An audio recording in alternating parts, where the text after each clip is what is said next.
ఆయన ఒక dynamic leader. So దళితుల్లో మంచి ఇమేజ్ ఉన్న నాయకుడు ఆయన. ప్రస్తుతానికి రాజం ఎమ్మెల్యేగా ఉన్నారు.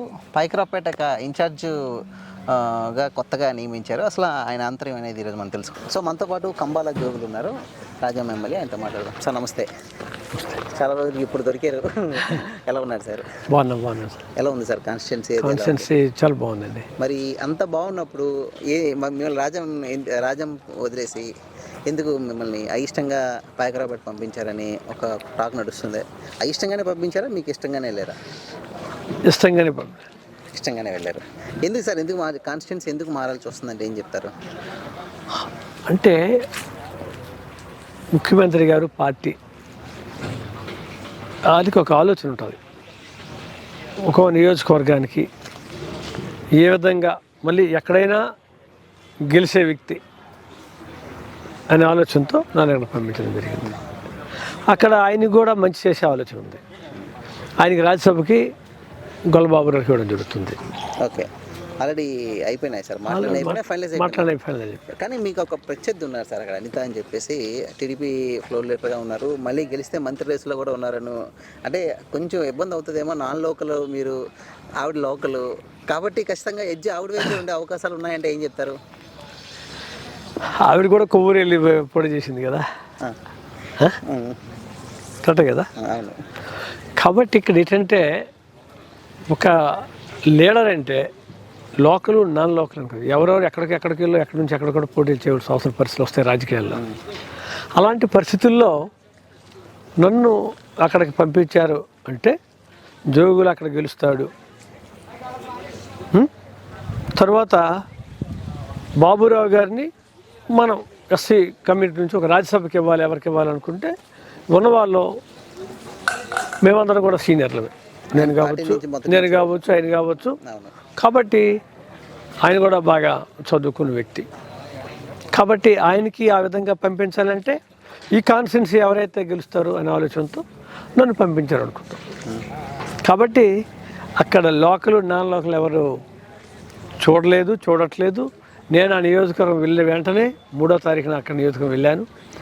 అన్ని మండలాల్లో ఘన స్వాగతం పలికి ఉందా సార్? రెస్పాన్స్ బాగానే ఉందా? చాలా బాగుంది. ప్రజలు ఓన్ చేసుకుంటారు. చాలా బాగుంది, మంచి కాన్స్టిట్యున్సీ. అంటే ఒక లేడీ ఇన్ఛార్జ్గా ఉన్నారు టీడీపీ నుంచి, అనిత. లేడీ సింపతి కానివ్వండి, మొన్న ఓడిపోయిన సింపతి కానివ్వండి, ఇవన్నీ కూడా కొంచెం ఆవిడకి అడ్వాంటేజ్ అవకాశాలు ఎక్కువ ఉన్నాయంటూ కూడా ఆవిడ చెప్పుకుంటున్నారు. మీరేం చెప్తారు దానికి? ఎవరికి ఉన్నది వాళ్ళకి ఉంటుంది. నేనంటే కూడా ఈ రాష్ట్రంలో కూడా అంత ఎంతో నేను 3 సార్లు ఎమ్మెల్యే చేశాను. నేనంటో ఒక గుర్తింపు ఉన్న వ్యక్తిని. కాబట్టి అక్కడ జోగులు ఎక్కడైనా గెలుస్తారనే ఉద్దేశంతో నన్ను పంపించారు. అంటే పర్లేదు సార్, మీకు ఇష్టంగానే వెళ్ళారు. ఖచ్చితంగా గెలబోతున్నారా? అంటే గెలుస్తారు. మళ్ళీ జగన్మోహన్ మంచి పార్టీ ఉంది అక్కడ. నాట్ ఓన్లీ జోగులు, లేకపోతే సమ్మన్ కావచ్చు, కానీ నియోజకవర్గంలో వైఎస్ పార్టీ బలంగా ఉంది.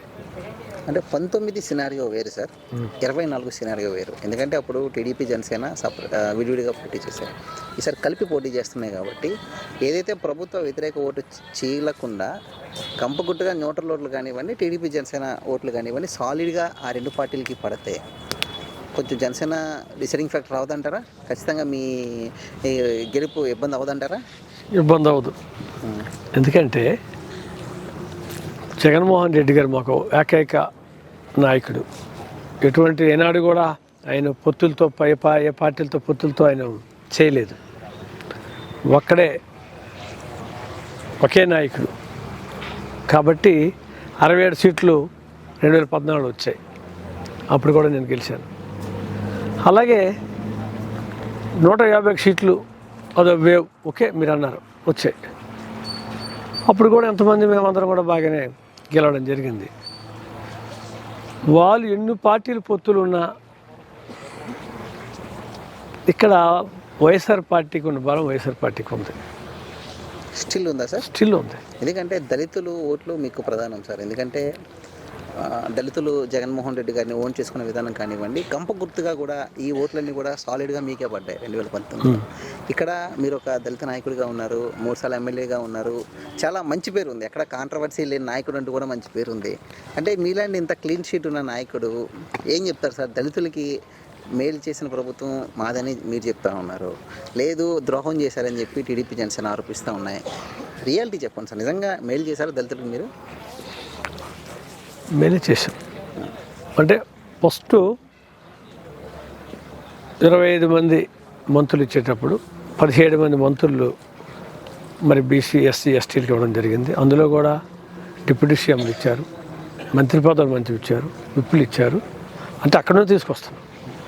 ఆ విధంగా గౌరవించుకుంటూ ఈరోజు అనేక కార్పొరేషన్లు చైర్మన్ పదవులు కానీ ఆ విధంగా కూడా గౌరవిస్తూ, ముఖ్యంగా విద్యా, వైద్యం, వ్యవసాయం అంటే ఒకరికి కావాలనుకోవచ్చు, కానీ ఆ విధమైన ఇస్తే కొంతమందికి కొంత జరగవచ్చు, ఇలా జరగవచ్చు. కానీ ఇందులో ఏంటంటే ప్రభుత్వమే చదివిస్తుంది, అందమైన స్కూల్ తయారు చేసింది, ఇంగ్లీష్ విద్య పెట్టింది. అంతేకాకుండా జగనన్న గోరుముద్ద నుంచి విద్యా కానుక, అమ్మఒడి, వసతి దీవెన, విద్యా దీవెన, విదేశీ విద్య ఇవన్నీ కూడా మరి దళితులకు కూడా వర్తిస్తున్నాయి కదా. ఇవే గెలిపించిపోతున్నాయి మిమ్మల్ని. ఇంకా వైద్యం, మరి జగనన్న ఆరోగ్య సురక్ష, ఆరోగ్యశ్రీ, మరి సీఎం రిలీఫ్ ఫండ్లు, మరి అనేక విధాలుగా వైద్యం కోసం కూడా 1000 కోట్లు ఖర్చు పెడుతూ, మరి తల్లి బిడ్డలకు కూడా వాళ్ళు బాగు చేస్తూ వాళ్ళకి డబ్బులు ఇచ్చి పంపించడం కానీ వైద్యం కోసం ఎక్కువ డబ్బు ఖర్చు పెడుతుంది. ఇందులో అన్ని కులాలకు కూడా మరి అందరూ కూడా అనుభవిస్తున్నారు. సార్ మీ అభిమానులు మీరు రాజకీయాల్లో ఉన్నారు, మరి రాజ్యం వదిలి వెళ్ళిపోతున్నప్పుడు వాళ్ళు బాధపడతారు కదా, వాళ్ళందరికీ మరి ఏ నచ్చ చెప్పారు మీరంతా? జనరల్గా వాళ్ళతో కలిసి ఉన్నాను. ఒక 2009 నుంచి ఇప్పటి వరకు 2 సార్లు నన్ను అక్కడ గెలిపించారు. వాళ్ళందరూ కూడా కొంతమంది మరి అంతో కొంత బాధపడతారు. కానీ ఎక్కడున్నా సరే మనం పార్టీ కోసం మనం చేయాలి, పార్టీ నిర్ణయం మనం ఒబే చేయాలి. అక్కడి నుంచి గెలుచుకుని వస్తాం. మీ అందరికీ ఎప్పుడు కూడా సరదాగా ఉంటాం, గౌరవించుకుంటాం. ఎక్కడున్నా సరే మనం ఈ నియోజకవర్గం వాళ్ళతో ఇక్కడ నేను పనిచేస్తాను. మిమ్మల్ని కూడా ఎప్పుడు నా దగ్గరికి వచ్చి నేను మీ దగ్గరికి వచ్చి కలుస్తాను. ఎప్పుడు సరదాగా ఉందాం. ఉత్తరాంధ్రలో టీడీపీ చాలా బలమైన పార్టీ సార్, కానీ దాన్ని మీరు 2019లో బ్రేక్ చేశారు. 24లో ఉత్తరాంధ్ర వైసీపీ పరిస్థితి ఎలా ఉందంటే ఏం చెప్తారు? ఉత్తరాంధ్రలో వైసీపీ బలంగానే ఉంది స్టిల్. ఎవరెవరో ఏదో అనుకుంటారు తప్ప, కానీ ఇవన్నీ ఏదైనా సరే అనుకున్న దానికి జరిగేదానికి చాలా ఇది ఉంటుంది కదా. మీకు ఆవులంటే బాగా ఇష్టమా సార్? నాకు ఆవులంటే చాలా ఇష్టం అండి. ఇవి మోగ జీవులు, అవి ఆకలి అంటే అవి అడగవు కదా. వాటి కోసం మనం తెలుసుకొని వాటికి ఏ టైంకి ఏంటి మనం వాటర్ పెట్టాలి, లేకపోతే ఈ గడ్డి ఈ ఫీడ్ పెట్టాలి అని చూసుకొని మనం వాటిని, అవి కూడా జీవిగా రాకలి కదా. మీ సింప్లిసిటీయే మీకు పెద్ద ఎసెట్ అంటారు. మీ కార్యకర్తలు కానివ్వండి, మీ ప్రజలు కానివ్వండి, నిజమేనా సార్? చాలా డౌన్ టు ఎర్త్ ఉంటారంట, అందరికీ అవైలబిలిటీలో ఉంటారంట, నిజమేనా సార్ అదంతా? నేను కార్యకర్త నుంచి రాజకీయాల్లోకి వచ్చాను కాబట్టి నాకు కార్యకర్తల నుంచి చిన్నవాళ్ళని పెద్దవాళ్ళని గౌరవించాలని, ఆ విధంగా అందరితో కలిసి ఉండాలని ఫస్ట్ కనీసం మనం చేయవలసింది. వాళ్ళు గౌరవించాలి, వాళ్ళకి పలకరించాలి, వాళ్ళకి పనులు మనం చేయగలిగిన పనులు చేయాలి. ఈసారి జగన్మోహన్ రెడ్డి గారు మీకు ఒక వాగ్దానం ఇచ్చారని ప్రచారం జరుగుతుంది సార్. అన్న పాయకరావుపేట గెలుచుకుంటా మంత్రి పదవి తీసుకో అన్నారని, నిజమేనా? అది ఏదైనా సరే పార్టీ ఆ పరిస్థితి బట్టి ఆ నిర్ణయం ఎలాగైతే అలా జరుగుతుంది. అన్నారా లేకపోతే లేదా? అవన్నీ ఎందుకంటే పరిస్థితి బట్టి ఇప్పుడు ఏం జరగవచ్చు కదా. కాబట్టి అవన్నీ మనం ఇప్పుడు అనుకోకూడదు. గిఫ్ట్ ఇవ్వబోతున్నారా పాయకరావుపేట గెలిచి జగన్ గారి కంటే? ఏం చెప్తారు? జగన్మోహన్ రెడ్డి గారికి పాయకురావుపేట నియోజకవర్గ ప్రజలు నన్ను గిఫ్ట్గా ఇస్తారు.